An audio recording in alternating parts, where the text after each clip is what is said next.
આમ તો જાજી વાત નથી કરવી,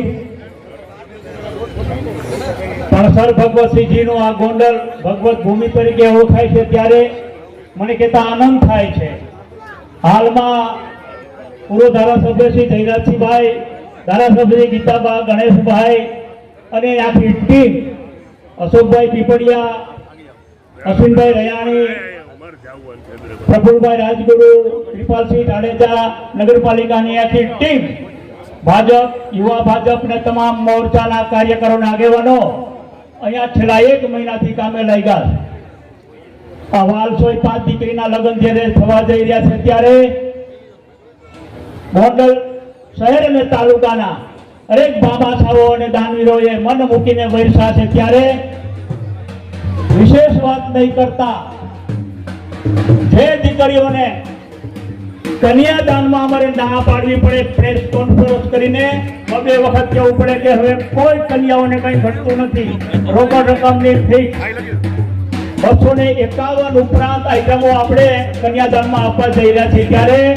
સોનાનો ચેન, સોનાના પાટલા, સોનાની ટીપોની બંગડી, બ્રેસલેટ સોનાનું, વીંટી અને એક દીકરીને ઓછામાં ઓછા નાકના સોનાના 15 દાણા, આ ઉપરાંત એક દીકરીને 35 ઉપરાંતની કપડાની જોડી,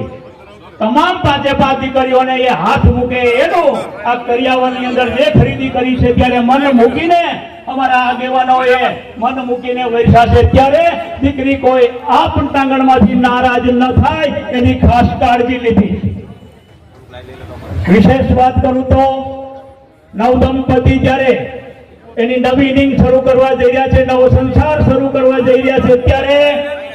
અહીંયા કાયમ માટે મારી દીકરીઓને અમે કહેતા હોઈએ છીએ અને આજે પણ ભાષા ઉપર સંયમ રાખવાનો છે. સાસુ સસરા તમારા મા બાપ છે, એની હાયે હા અને એની નાયે ના કરવાની છે, તમારા પતિદેવના શબ્દનું પાલન કરવાનું છે,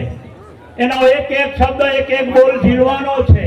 ઘરમાં કાયમ માટે ખખડાટ રહેવો જોઈએ, હસાહસ રહેવી જોઈએ. તમારું ઘર, તમારી નવી ઇનિંગ શરૂ કરવા જઈ રહ્યા છે ત્યારે તમારું ઘર છે એ જ સ્વર્ગ છે, આથી વિશેષ કાંઈ નથી. ખાસ કરીને જે આપણે સમાજમાં બનાવો બની રહ્યા છે એમાં આપણે જોઈ